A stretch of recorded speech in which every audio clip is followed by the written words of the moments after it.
We started locking up and changed our defense a little bit. We went to what we call a hit or a shadow, and Desi soft trapped, and you know, I thought it helped us for 4 defensive possessions, kind of get the ball out of certain players' hands, you know, specifically Tyree and you know, Schuler in particular. But I thought down the stretch, defended, rebounded, and we got shots with players that we wanted taking shots. And then I thought, you know, from a free throw standpoint, with the game on the line, Jimmy Witt and Isaiah and Adria, I thought those guys did an incredible job making shots. And, you know, 49 points in the second half. I thought we played with some really good pace. And, you know, Isaiah put on a show shooting-wise. Kevin? Isaiah also made some defensive plays, like a block shot. You guys went transition. You got a late steal when you had a one-possession lead and free throws after that. Talk about him at both ends a little bit, because the shooting was there, but the defensive end too. Yeah, I would say that, you know, the biggest surprise, or whatever word you want to use, he's such a good defender. Like, I think he's a great defender. I don't think he's a good defender. I think he's a great defender. He's long. He's got great anticipation. He understands his assignment every night. It's not often that when you have a scorer, you can put him on an offensive weapon of the other team, and we do that for him, which is a concern at times, just because we rely on him so much offensively, and you worry about his legs. But there is absolutely no doubt that he's one of the best defenders in this league from a guard standpoint, and I think he doesn't get enough credit defensively. Coach, you mentioned. Go ahead, Bob. Sorry. That's all right. You mentioned those waning moments, some of those possessions defensively. It seemed like you did a good job pushing out high. Some of those guards, Schuler and Tyree, just pushing those guys out high, making it more disruptive, tougher on those guys. Yeah, we felt like, you know, points off turnovers, and we actually, you know, we had Jimmy Witt face guard the last 4.5 minutes of the game. And then, like I mentioned, we had Desi leave his man and try to go trap softly. And, you know, I thought defensively we couldn't ask for anything more down the stretch. Eric, I had a two for one. You're down 11 at Indiana, come back and win. Isaiah kind of gets you going. You close out with free throws. You're down 11 today. Isaiah gets you going. You close out with free throws. What does that say about you guys to win 2 road games when you're down 11 in the second half?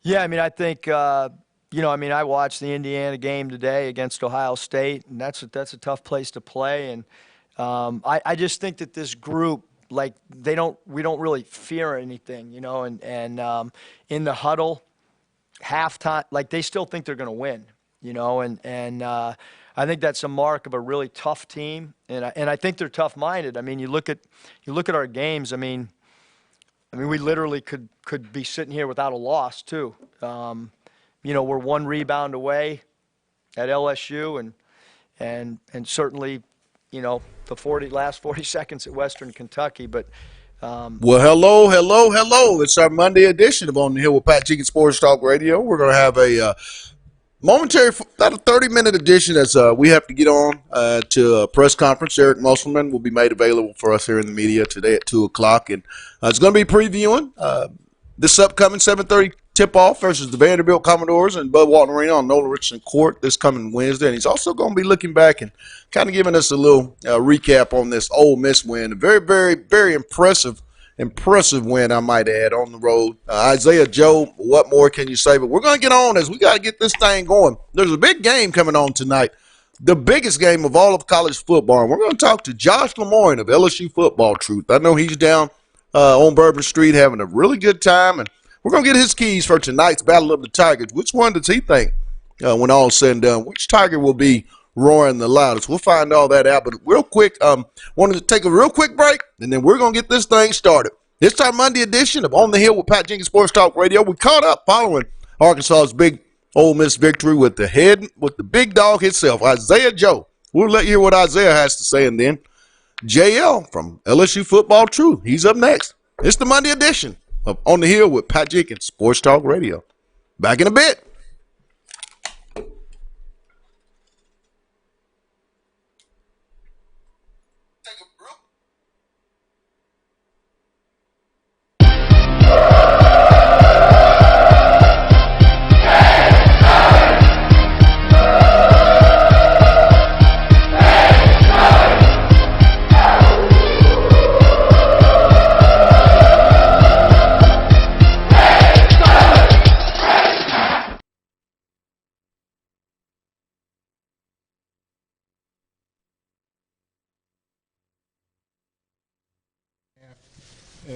And kind of like just like in Indiana, you hit some threes to get the team going, and you guys clinched it at the free throws. I mean, how big was that to win another one when you're down like that? I mean, it was huge. It was huge.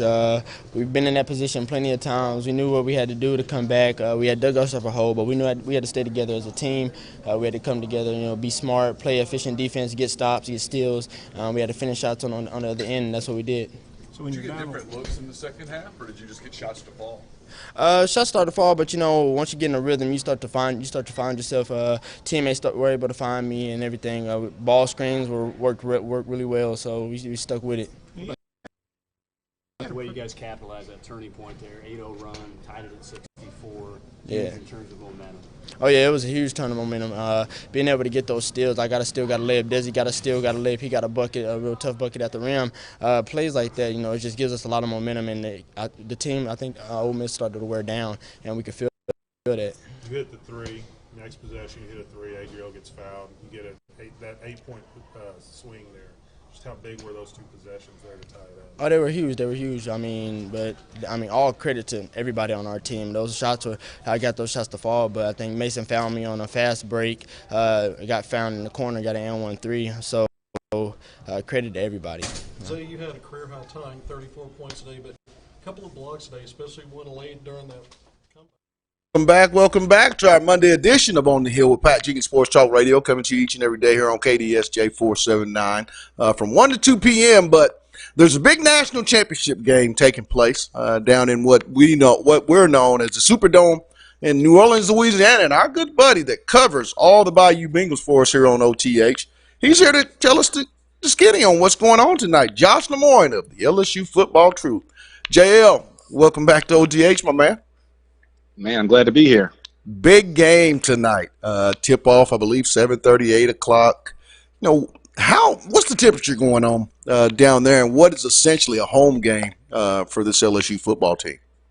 Yeah, I mean, if you walk around the area, and me and the family took an opportunity to kind of take in everything with the little ones, and I mean, you talk about a home field advantage, and it's got to be 85% LSU fans. It's hard to find a Clemson fan, but they're around and they're cheering for their team. It's just I think it has everything to do with it's been quite a while now. It's been about 10 years since LSU's been in this game. Right. Compile that on top of Coach O and what he's done with his team, and it's just it's got a special feel to it. And I think the way Coach O has done it.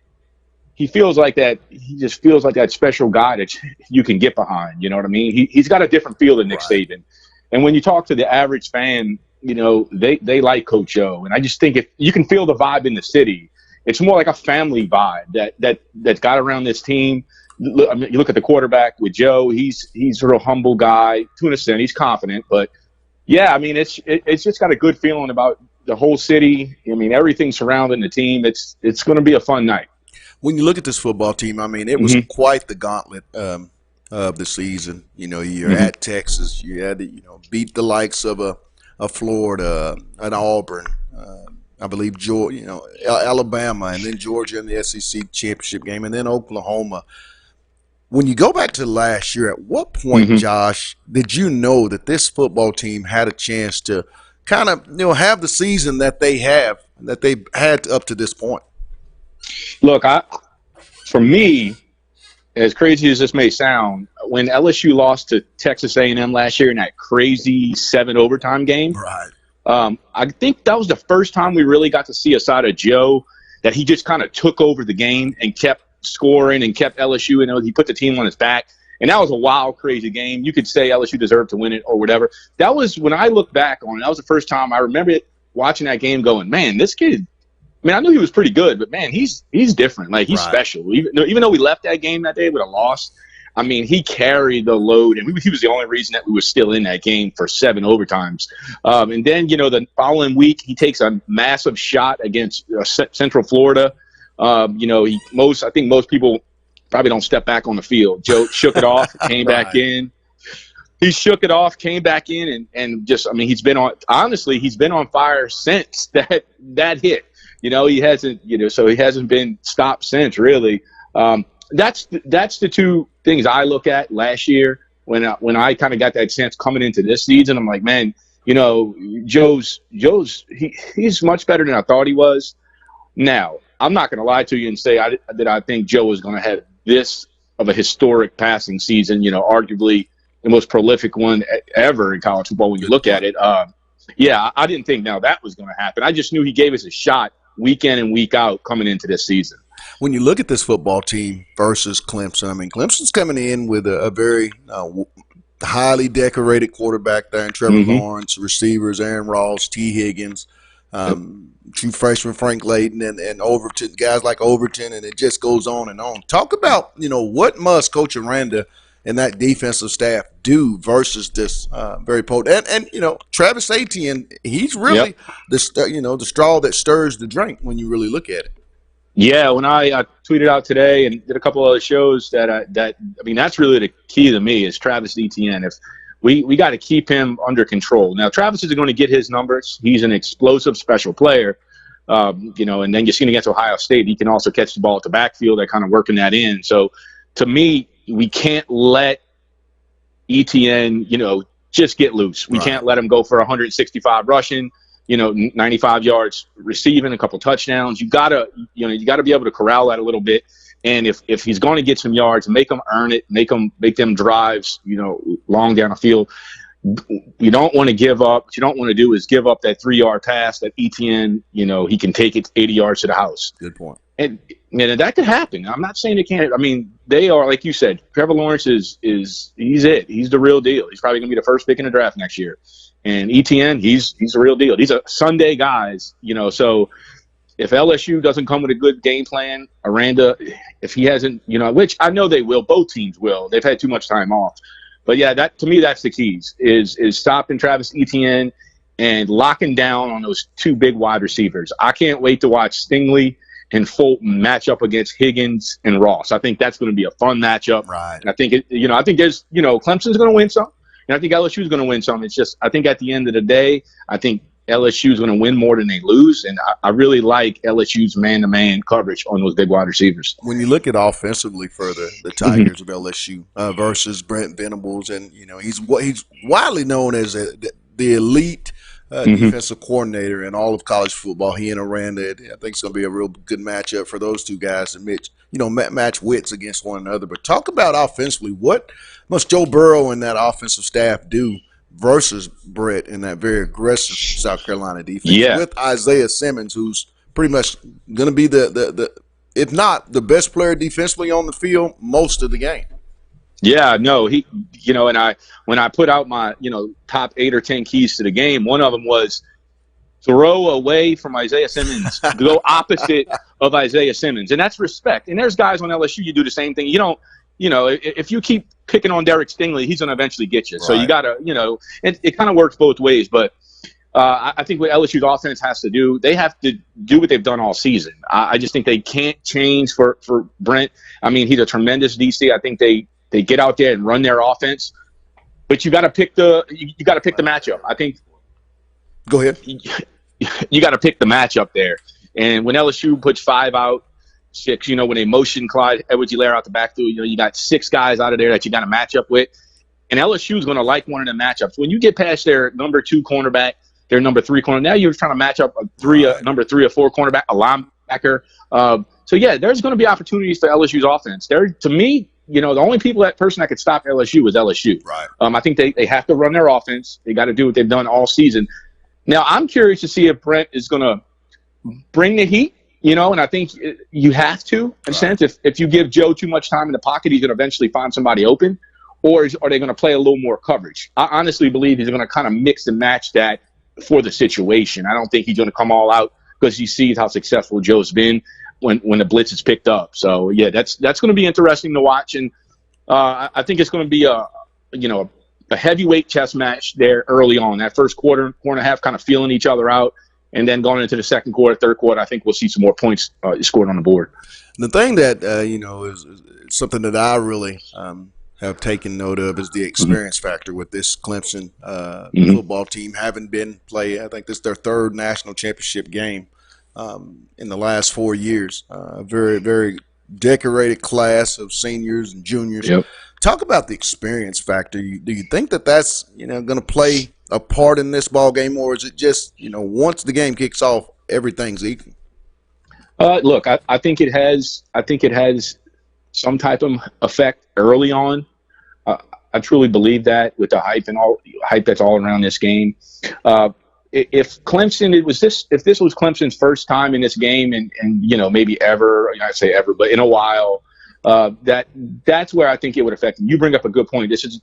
These guys have played in these big games their whole career. Right. So it's in the Superdome. Yeah, it's a home game for LSU. The fans probably going to be 80-20 LSU. But these guys have been there and done it. So I just think Clemson, from that aspect, has the advantage. They're going to come in focused. They're not going to let any crowd affect them. They're going to come in. They've played in numerous national championships. So it's, that's as far as that goes, I could see the hype and the energy actually affecting LSU a little more early on, being too amped up. It happened against Auburn with LSU. They were too amped up, and they had to settle down for that offense to really get going. So in that aspect, I think Clemson has the advantage. They've been here. They've done it. They got experienced guys that have been here numerous times. So, if anybody was going to affect anybody, I think it could affect LSU a little bit to be too amped up, that energy level a little too high. When we talk offense or defense, pretty much we see stalemates for both LSU offense versus Clemson defense, Clemson offense versus LSU defense, which brings me to the special teams. Not a lot we've heard from either kickers or punters because offenses for both teams have been just so overwhelming each and every Saturday. But if it comes down to a kicking game, who would you give the edge to, in your humble opinion, Josh? Yeah, look, and when you do your research on it, neither team has really had to truly rely on a kicker, like you said, to win the game much for them. These been explosive offenses. When it comes down to the kicker aspect, actually, the Clemson's kicker had struggled a little bit this season. Right. LSU's kicker, he's consistently come on. I lean just slightly to LSU's kicker because Cade York, he has leg strength. I like the fact that if the game's on the line and you got to kick a 57-yard or a 58-yard, Cade can at least attempt it from that distance. Right. I think Clemson, he just doesn't quite have that leg, and I just think it's nice for LSU's kicker. He kicks them from 60 quite often in practice. We've seen it. So you're indoors in the Superdome. If the game's on the line, you got to kick one from 56 yards. I give the slight edge in the kicking game to LSU. How are the LSU Tigers health-wise? I know Edwards-Helaire was kind of, they didn't play him a lot in the SEC championship game, but, 2 weeks and he really didn't play a lot in the first round playoff game. Talk about his health and just overall, how's his team looking come kickoff tonight? Yeah, I mean, when you break down LSU's health, Coach O has done, we've talked about it on this show as well, that Coach O managed, kind of how much game time. He had some suspensions to deal with. He had some injuries early on in the season. And I thought he did a really good job of managing that whole process and where he was going to sit guys, when he was going to play guys. And it's really, you've seen LSU's defense has come on in the last 4 or 5 weeks of the season. They're one of the top 5. When you look at a snapshot of the last 5 games of the season, LSU's in the top 5. Right. So I think as they've gotten healthy, as O has allowed these guys, he thinks they're healthy, allow them to play. that they've really come on strong. And I think right now LSU it's the healthiest they have been all season. Clyde's 100%. A couple sources that are close to him said, "Man, he's 100% go." But you know how a hamstring is. You know that they're so funny that he's been taking his time with it, warming it up, making sure it's ready to go.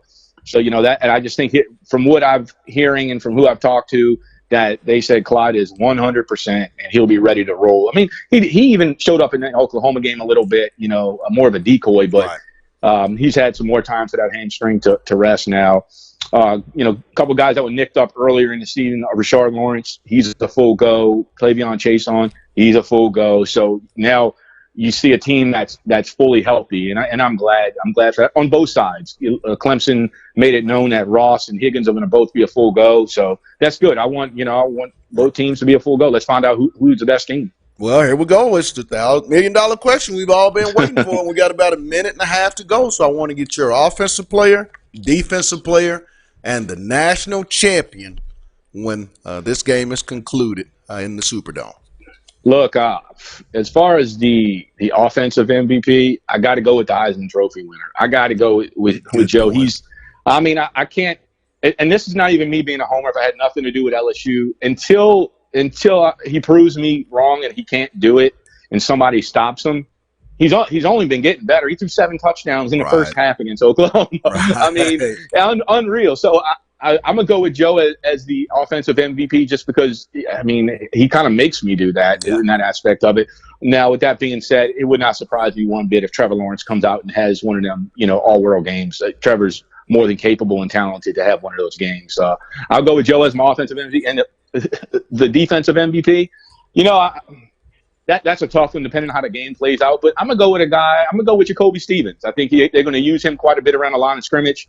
I think they're going to use him on a blitz a little bit. You might see him match up with a Trevor Lawrence. It's kind of a halfway spy. Don't let Trevor break some of them big runs like he did against Ohio State. So I'll go on the limb a little bit. And I really love how Jacoby Stevens has played all season. So let's go with Stevens for the defensive MVP. And as far as the score, I have it 48 to 30-ish. I could see it 48-35.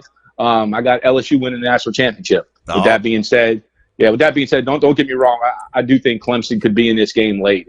They're both very talented. But I'll go with the Tigers, 48 to 30-ish. Well, thanks, my man. Hey, you enjoyed the ball game, Josh. Love having you on, man. And we'll come back and recap this game maybe tomorrow or possibly on Wednesday. But as for now, enjoy it, and thanks for taking time here on OTH, my man. Yes, sir. Thank you. Anytime. That was Josh Lemoyne of the LSU Football Truth giving us the skinny. I'm talking about, man, we know the Tigers are going to win it. Which Tigers, the orange or the blue and gold, I'm not for sure. But we know that there's going to be there's going to be a Tiger as a national champion. I'm going with Clemson. I just feel like experience, they've been there, and I think that, that has to count for something. I do think it's going to be a tight football game really quickly. But that's going to do it here. We had to get on. We have to get on because we've got a media availability. A lot going on today. We'll be back in our entirety with much more interviews tomorrow. But for now, we want to thank Josh Lemoyne of LSU Football Truth for coming on and giving us the skinny on what he thinks is going to take place in tonight's national championship game versus the Clemson Tigers and the LSU Tigers. But that's going to wrap it up. We got to get up to the press conference so we can have it for you tomorrow and much, much, much more. I also want to make a note, Arkansas's women were victorious yesterday as they came away with a very crucial win and broke a string of 7 consecutive losses to the Missouri Lady Tigers. They'll travel a week from next Sunday. They'll be at Vanderbilt for their next ball game. Arkansas will host Vanderbilt's men in Bud Walton on Nolan Richardson Court this Wednesday night at 7:30 p.m. But for now, we got to head up to the Hill and get you some more scuttlebutt. How else would we do it? It's on the Hill with Pat Jenkins on KDSJ 479. You guys have a blessed one, and let's get it.